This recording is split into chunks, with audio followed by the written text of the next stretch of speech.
Capítulo 3. El Espíritu. 29. Pregunta el discípulo. ¿Qué es el Espíritu? Responde el Maestro.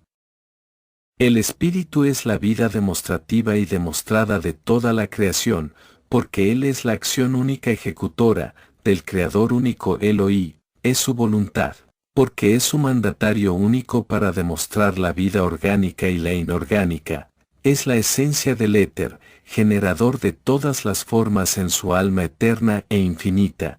El Espíritu es por mandato, el creador de todo lo palpable y sin Él no existiría, como Él no existiría sin Elohim, y es en fin, el regidor del universo, por la unidad solidaria, y después del gran Elohim su Padre, es el mayor en la creación. 30. Pregunta el discípulo. ¿De dónde procede el Espíritu? Responde el Maestro.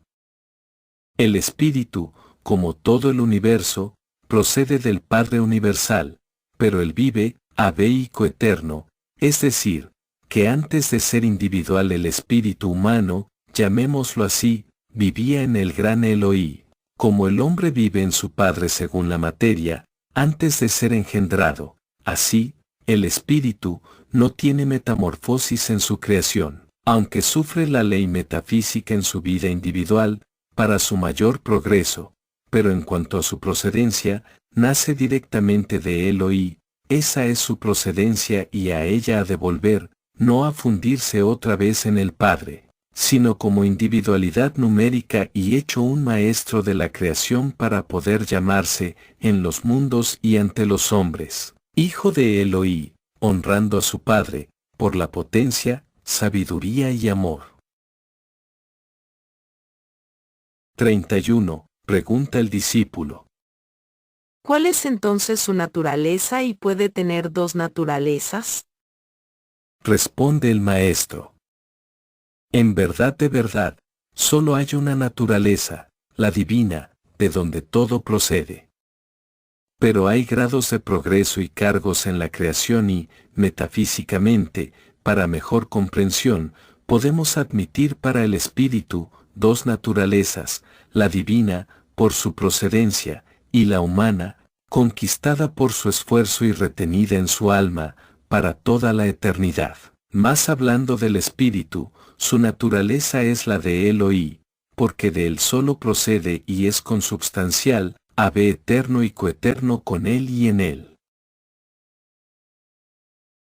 32. Pregunta el discípulo. ¿Y cómo siendo de tal naturaleza es tan tarde conocido por el hombre en quien se encierra y a quien dignifica? Responde el Maestro. Por eso mismo, sabe el Espíritu su naturaleza y procedencia y lleva impresa la ley de su progenitor, que solo es amor, y con esa arma ha de dominar toda la naturaleza. Si el Espíritu se mostrara desde el principio en que toma materia, haría tan gran desarmonía, que sería un desequilibrio, y él no puede, por la ley que lleva impresa, desarmonizar, puesto que viene a poner armonía.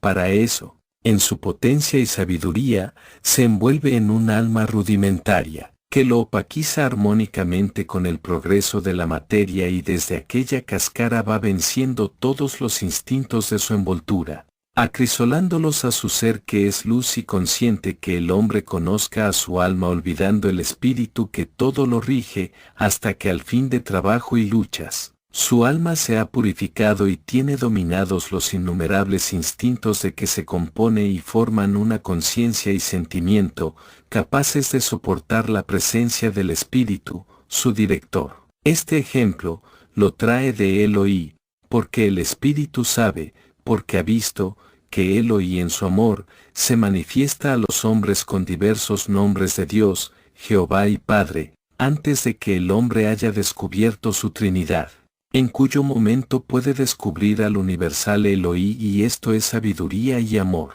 Por esto es el Espíritu tan tarde conocido y admitido por el mismo hombre en quien está el Espíritu encerrado y es el mismo Elohim, puesto que el Espíritu es su Hijo consubstancial y es su voluntad única creadora. 33. Pregunta el discípulo. Esto sí que es maravilloso, maestro. Pero dígame, ¿también se sujeta el espíritu a las leyes humanas? Responde el maestro. Al espíritu no le sujetan más leyes que las divinas y no elude ninguna, sino que todas las cumple fatalmente, porque tampoco puede esquivarlas, y cuando el espíritu ha de cumplir una ley de justicia, que la ley de afinidad le presenta, no tiene en cuenta para nada, ni las leyes naturales, ni las humanas, pero trabaja constantemente sobre las leyes naturales, que rigen a su alma y cuerpo, porque éstas, aunque secundarias, no son nunca opuestas a las leyes divinas, sino que son un resultado o efecto de las leyes de afinidad y justicia, que administran y rigen toda la naturaleza. Aún más, el espíritu inspira las leyes humanas que han de regir el progreso humano. Pero como los instintos del cuerpo y del alma son el goce de la materia y estas dos entidades no tienen raciocinio, hasta que el espíritu ha dominado los instintos animales y sujetado a la ley de justicia, difícilmente es oída la inspiración del espíritu y prevalece la ley de la materia, la que es burlada y desconocida por él, cuando esas leyes se oponen enteramente a las leyes divinas, sobre todo en la procreación. Y si transige muchas veces, es a causa de la sabiduría, porque sabe el espíritu, que los instintos, en el hombre, no se dominan por la prohibición, sino por hartura del goce de sus derechos naturales. Esto es el amor extremo, por el que es natural que el espíritu sufra, por el sufrimiento de su alma, por lo demás, al espíritu, solo lo domina la ley divina y solo a ella se somete. 34. Pregunta el discípulo. Puesto que el Padre dio la entera libertad al Espíritu y así y todo la ley le somete donde la ley toma el poder dominador. Responde el maestro. En la mayoría del universo en la que está solidarizado en virtud de la armonía, y como está unida toda esa omnipotencia de los espíritus del universo infinito, y solamente se apoya en la ley única y máxima de amor, que Elohim imprime en todos los espíritus a sus hijos, esa mayoría ejerce su potencia dominadora, por la ley de afinidad, la que le pone a cada individuo todas las cosas en el punto de su cumplimiento y la ley de justicia se encarga de ejecutar el acto, porque cada individuo recibe sobre sí toda esa omnipotencia humano-espiritual de todo el universo. Así, obrará en el tiempo, quiera y no, la justicia, porque nadie hará lo que a cada uno le fue encomendado sino él mismo y la falta se ve siempre, acusando al moroso o negligente. Por esta acusación constante al moroso, tan pronto hace conciencia, cumple para no verse fuera de la solidaridad, en la que, todos individualmente, son omnipotentes, porque cuentan siempre con la potencia sumada de la universalidad que existe como contrato social infinito, reconocido por Elohim, que es la ley. 35. Pregunta el discípulo. ¿Y cuáles son las obras que al Espíritu le son encomendadas? Responde el maestro. Toda la creación de formas y cuerpos, por las que ha de llegar en cada mundo a la suma perfección de que es capaz allí, pero concretando, el Espíritu forma los mundos y les rige y hace en ellos toda la creación y hasta los mismos cuerpos animales y humanos con los que extrae la esencia pura de toda la materia, hasta que en él no hay nada asimilable a su alma, entonces los disgrega, para que la ley de afinidad lleve cada partícula de aquellas escorias a mundos en formación, que siempre los hay eternamente, y para habitar esa familia que acaba en un mundo, se crea otro que empieza en progreso donde termina el que disgregaron, por lo que decimos, vida eterna y continuada y que, el Espíritu es creador y es dicho en verdadera propiedad. 36. Pregunta el discípulo. Me encuentro extasiado, y aún más maravillado que de la naturaleza del espíritu, de la potencia de la solidaridad que tal fuerza da a la ley para el cumplimiento de las cosas de la creación. Pero pregunto, ¿esa omnipotencia del espíritu no es sólo de Elohí y no se amengua al Creador universal? ¿O qué diferencia real hay entre la omnipotencia del espíritu y la de Elohí? Responde el maestro. Conócete a ti mismo y verás muy claro que no solo no hay mengua, aunque tampoco se acrece la omnipotencia de Elohí, pero entre todas las potencias del espíritu unidas por la solidaridad, no llegan a la omnipotencia de Elohí, porque él creó la única substancia de la que todo procede, cosa que la unidad espiritual no puede crear porque ese es el secreto, para siempre, entre los hombres y los espíritus.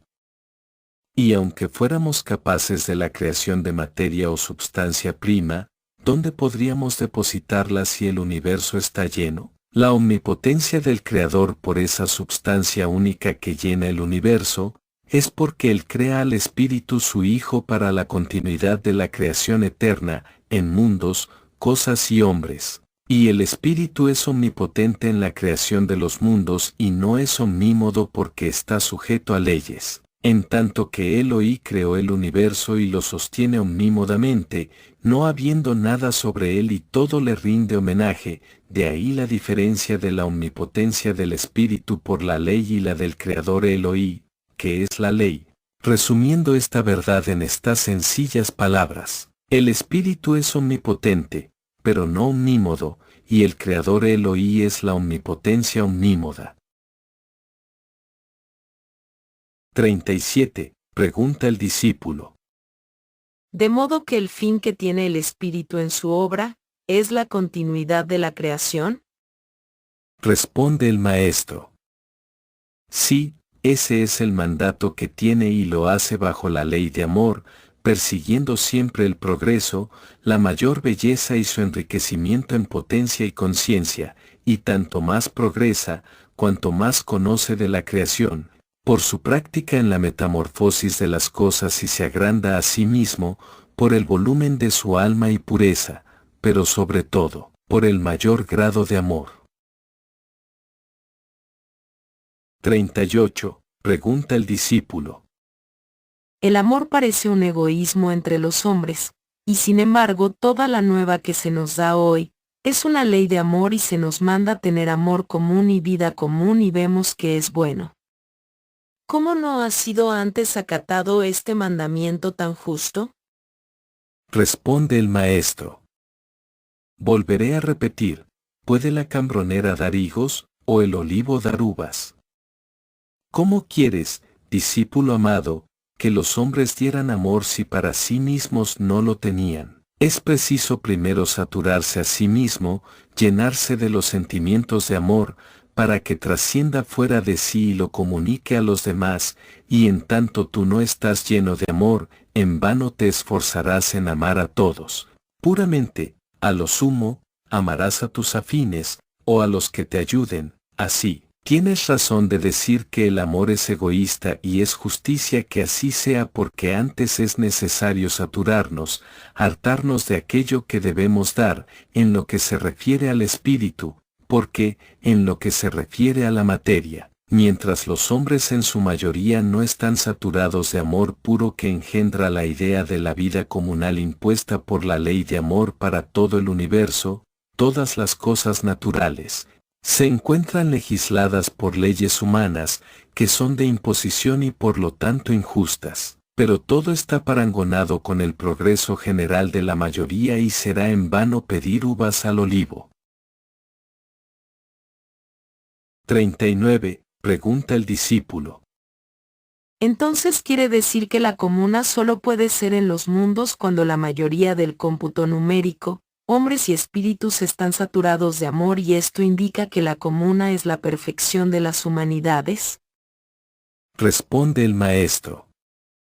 Justamente, solo cuando el amor reina, y reina todo solo por la mayoría, cabe la comuna en las humanidades y por esto no llega en ningún mundo, antes del juicio final. Es sí, La perfección relativa no solo en las familias humanas de los mundos, sino en todo el universo, porque es la imposición de la ley por verdadera justicia, y justicia quiere decir que todos tienen equitativamente los mismos derechos y obligaciones en el trabajo y el usufructo, y se llega, real y verdaderamente, hasta el amor común. Pero esto es de los últimos siglos, en los mundos regenerados como la Tierra, y entonces se indica el límite de la perfección de su humanidad, y en ese punto de perfección, empezarán en otra morada más arriba. Mas mientras la madre tenga a su hijo más amor que a otro hombre que no nació de ella, es decir, mientras fuera capaz la madre de privar a otro ser,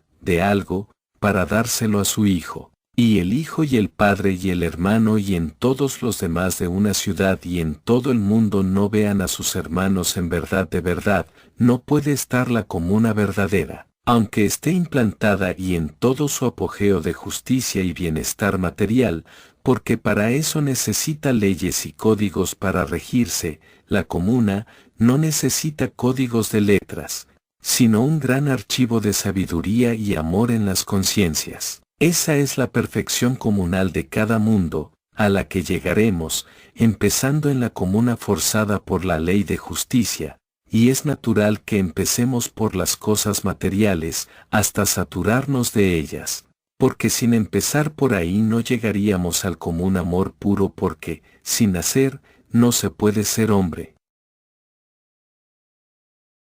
40. Pregunta el discípulo. ¿De dónde le viene la potencia al espíritu individual? Responde el maestro. De su progreso, medido por su sabiduría y pesado por su amor. 41. Pregunta el discípulo. ¿Pero puede obrar el espíritu individualmente y qué cosas? Responde el maestro.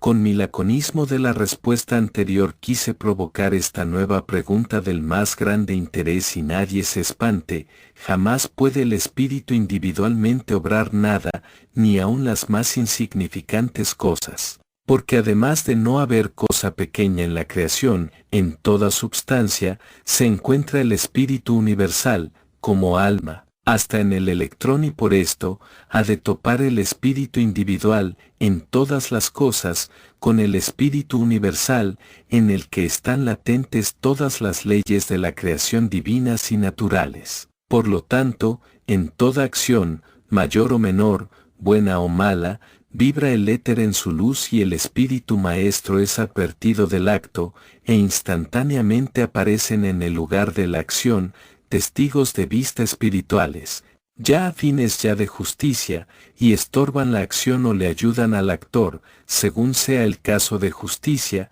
sin coartar la libertad. Pero de todos modos, dentro y fuera de la justicia, ningún espíritu puede obrar nada solo, porque no está en la ley. Esto, en lo concerniente con la primera substancia, éter, que tratándose de cuerpos ya hechos, que se renuevan o se opera en ellos, y entonces ya es necesario que haya más de dos, el ejecutante y el ejecutado, más los guías de ambos por lo menos, pero en general, los mismos guías llaman a los afines suyos y de sus guiados, y así se reúnen para todos los actos, hasta para el pensamiento, sea la acción mala o buena, lo menos una asamblea de 9 o 10 espíritus. 42. Pregunta el discípulo. ¿Pero no se dice que la obra de uno, no la puede hacer otro? Responde el maestro. Efectivamente. ¿Y acaso ser testigos de la acción y aún ayudar a la acción es ser actor?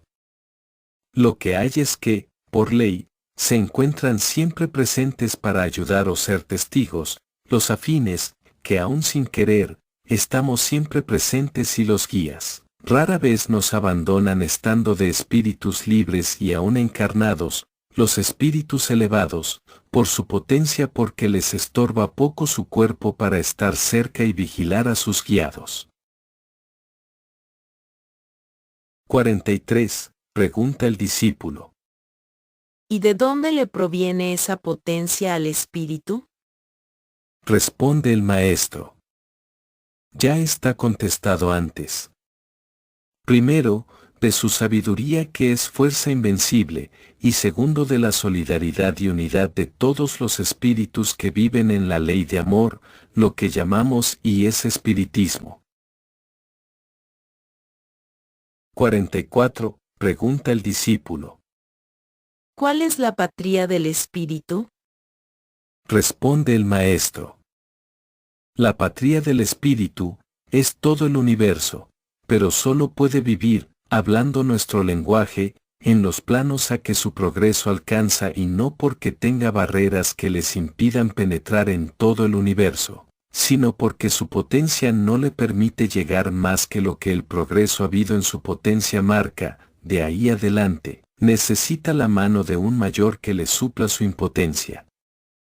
Muchas veces, se conceden viajes de estudio por otras regiones, para el adelanto de una humanidad, y así es que, aunque la patria del espíritu es todo el universo, en realidad, se circunscribe al radio de su progreso, pero se agranda en cada instante, según se progresa. Esta es su vida eternamente.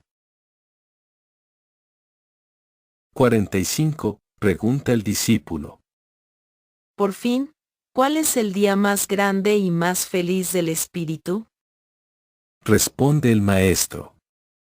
El espíritu tiene 3 grandes días felices, el de su nacimiento diremos, como individualidad, para empezar su trabajo, el de su justificación o juicio final en los mundos de expiación y el de la vuelta y presentación a su progenitor, para salir autorizado maestro de un mundo, desde donde ascenderá gradualmente como maestro, de mundo en mundo y de sistema en sistema y de nebulosa en nebulosa, a ser maestro de un plano y espíritu de verdad, ya que, desde que es misionero que es cuando puede llegar hasta los consejos del maestro, se llama y puede firmarse espíritu en verdad, pero en realidad, el día más feliz es el de su iniciación cuando empieza su carrera, o vida individual por su nacimiento. El día más terrible, aunque sea en su bien, es el de su justificación en el juicio final, y el día más grande es el de su graduación en la presencia de su progenitor, y lo es, porque se ve atomizado como el impalpable éter, por lo que, sobre ser el día más grande, es a la vez el más terrible por esa anatomía, en la que se ve casi al no ser en aquel momento solemne, que lo comprende el espíritu, pero no lo pueden describir los conceptos de todos los hombres. 46. Pregunta el discípulo. Permítame el maestro aún una nueva pregunta, pues después de ver tanta grandeza en el espíritu y hasta su omnipotencia, me dice que en la presencia del Padre, al ser auscultado, se ve casi al no ser. ¿Cómo puede ser esto?